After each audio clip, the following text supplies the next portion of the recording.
of the 48 Laws of Money by Victor O. Carl. Right.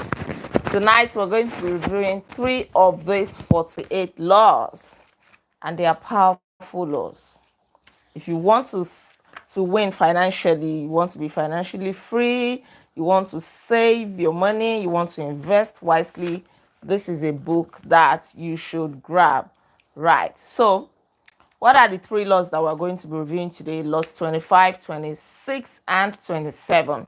So let's start with law 25. It says, protect your downside. And Howard Marks says that preserve your capital and protect your downside. That is the most important rule of investing.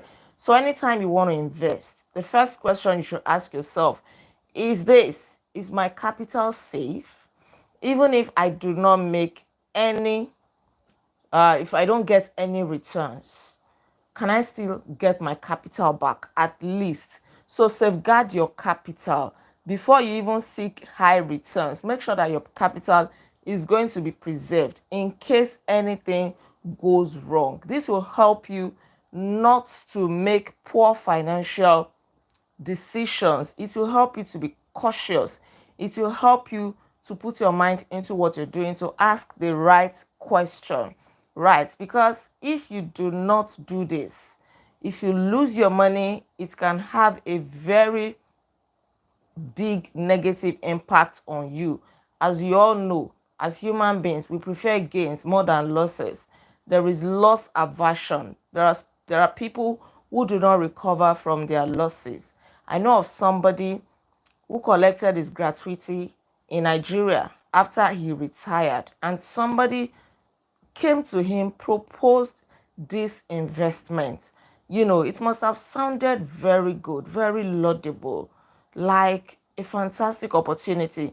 So this man put all his gratuity into this investment. Guess what? The investment man ran away with the money. In fact, the man who retired even convinced other people to partake in that investment because to him it was a very fantastic opportunity. But he lost all his money together with his friends. He became sick. I don't know if he's still alive or not, but it had a very devastating effect on him. Right.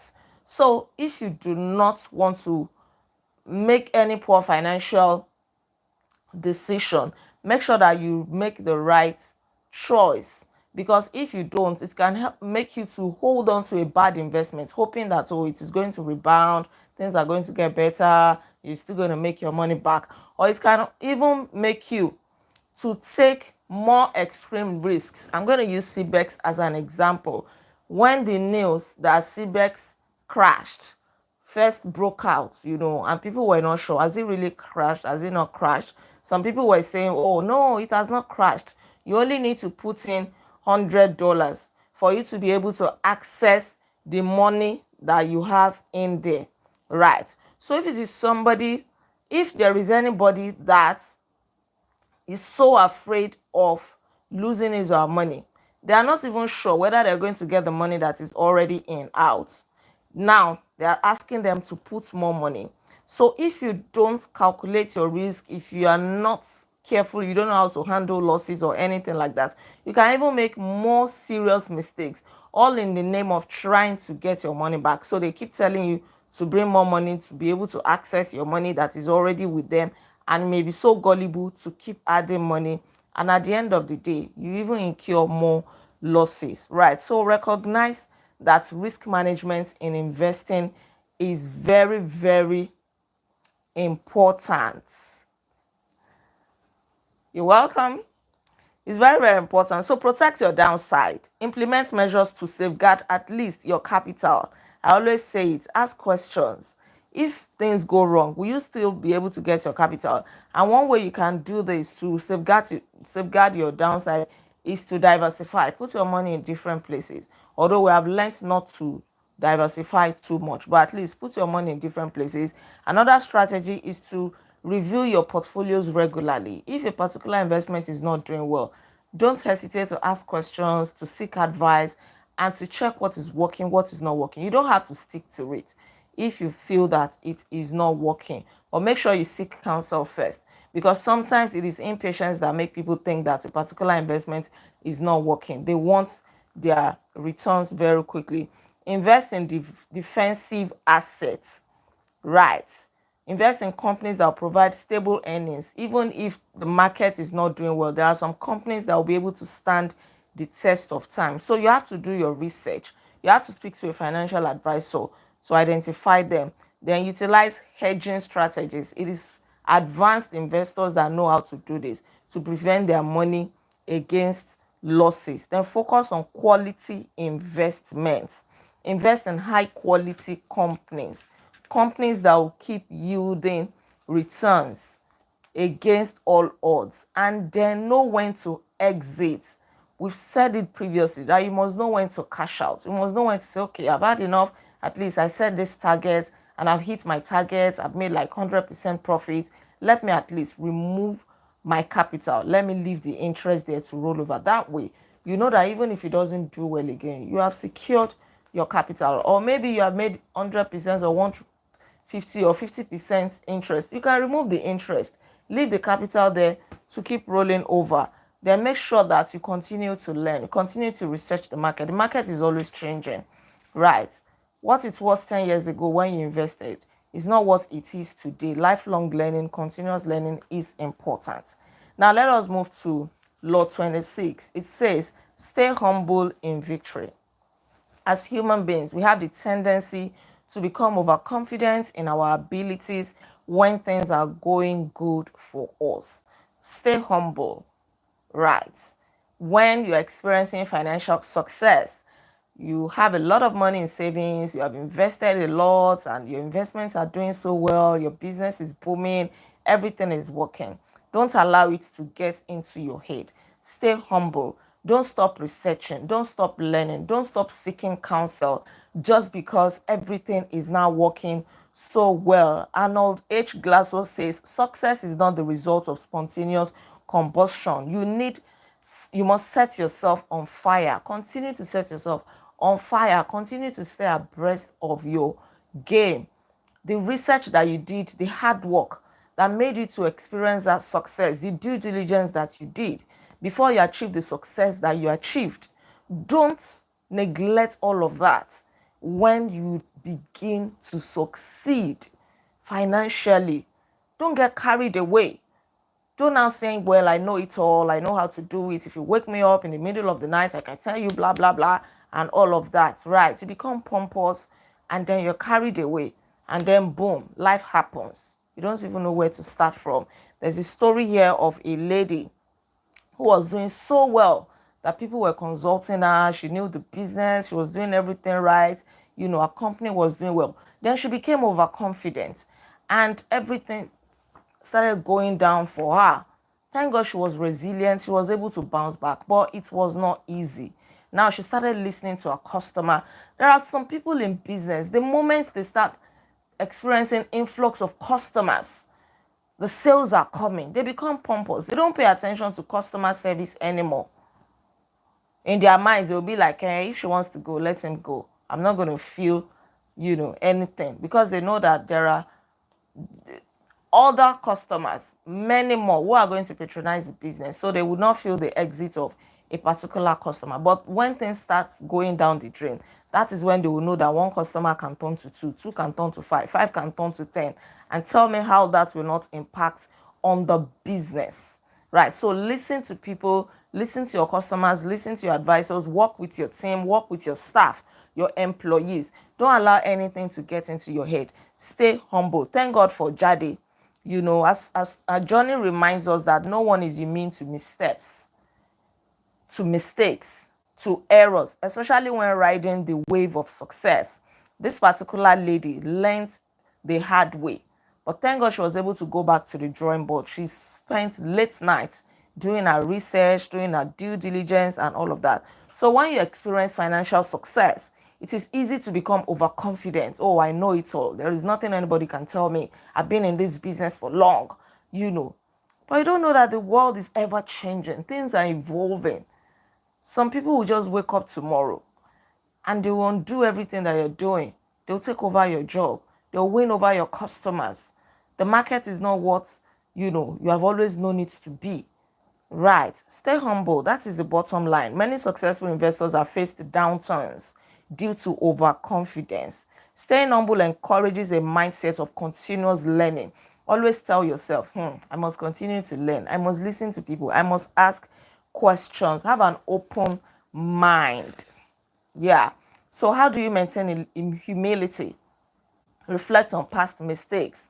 What are the mistakes that you have made before? Reflect on them, acknowledge them, then seek diverse perspectives. Nobody is an island. What you knew yesterday may not be applicable today. There are some people who will be better than you. There are people who used to feel pompous on their jobs before now. AI has taken over their jobs. Gen Zs have come. They are doing all sorts of technology and everything. So people who used to, I can imagine maybe the typists of those days that were using IBM typewriter, all those manual typists, they'll be feeling like King Kong in those days, and people will be begging them, Mama, please let me type this letter. And say, leave it there, I want to go and eat. Now are they able to survive the current trend? Right.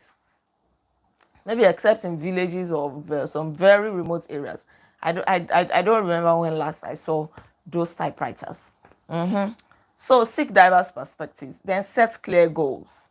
The job you are doing now, the investments you are doing now, can it take you into the future? 10 years from now, will it still be relevant? If your goal is long-term investments, ask questions, set clear goals. When you have specific targets to work towards, it is easier to maintain focus and humility. You will not get carried away. I like this last one that we're going to review very much. Money won't solve all your problems. And I burst into laughter when I read the quote by Claire Booth Lewis. He says, money can't buy happiness, but it can make you awfully comfortable while you are being miserable. I'd rather cry in a Bentley. People will be like, I don't want to cry in a tricycle. I don't want to be happy in a tricycle.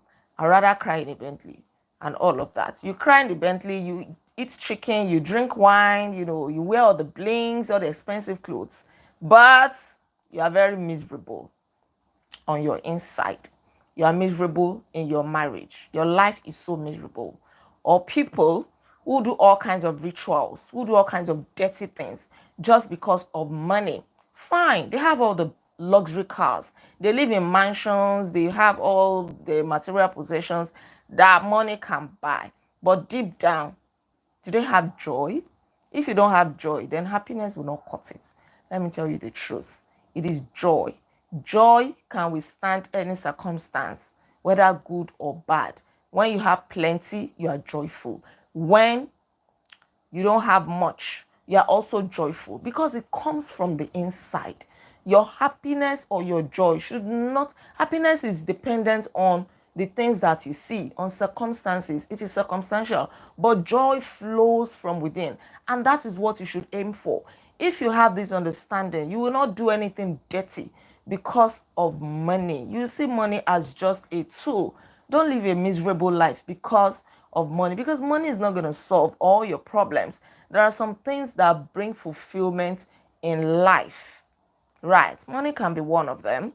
Yeah, can make you comfortable, can help you to live a good life, no doubt. But money in itself is not the path to true happiness or joy. So while money can provide comfort and security, it is important to recognize that it cannot solve every problem. True happiness and fulfillment come from factors beyond financial wealth. The Bible says you kill, you maim, you do all kinds of things for material things, yet you still don't have it. You still don't have the happiness. You still don't have the joy. So understand that there is a limit to which money can reach. There is a limit to which money can bring you happiness. There are some people who are surrounded by money, wealth, yet they are not happy. But go to some villages, you see children laughing, you see men and women, living fulfilling lives, being joyful. They are smiling. They will eat the same food morning, afternoon, night. Some of them will even eat once a day. They will go to their farms. They are content. They are happy. Whereas somebody is living in the midst of affluence, the person is crying, person is miserable, and the person is asking, what is the essence of all this money that I have? Right. So be very, very cautious when you are chasing money. Ensure that you invest in areas of life that foster well-being, relationships, personal growth. Studies have shown that while money can improve quality of life to a certain extent, such as providing basic needs, education, healthcare, but there is a limit. And there are people whose happiness diminishes in spite of all the money that they have. So you must make sure that your relationships are intact. Stay close to your family, stay close to your friends, build a community, stay humble. These things can even improve the quality of your life.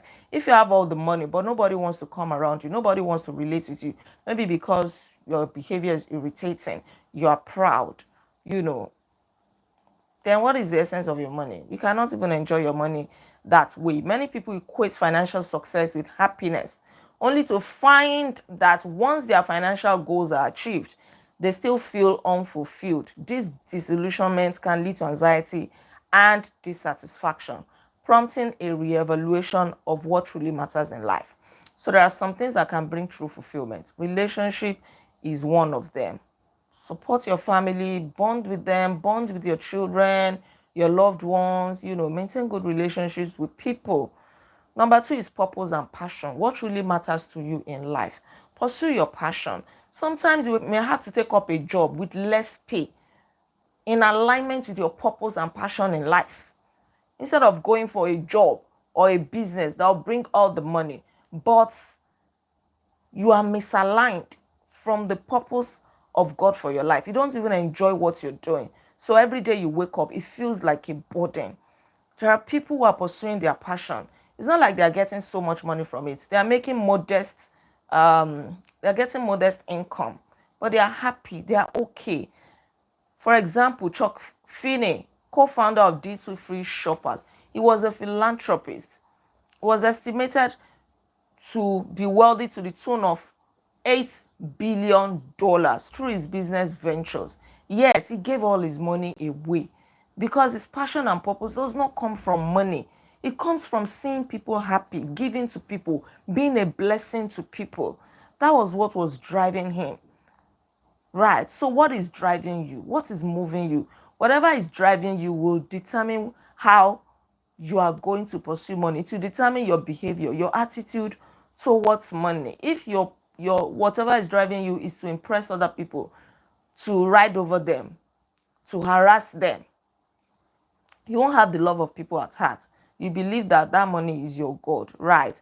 So this guy was committed to philanthropy, and it brought him immense satisfaction and a sense of purpose, reinforcing the idea that money alone cannot solve all problems. Yes, godliness and contentment is great gain. That's what the Bible says. That's right. Yes, even Paul says, I have learned to abound and to abase. When things are going good for you, be happy, thank God, stay humble. And when things are not going so good, don't be frantic about it, because that is what pushes people into all kinds of dirty things. They now start looking for ways to make money. You must learn to abase.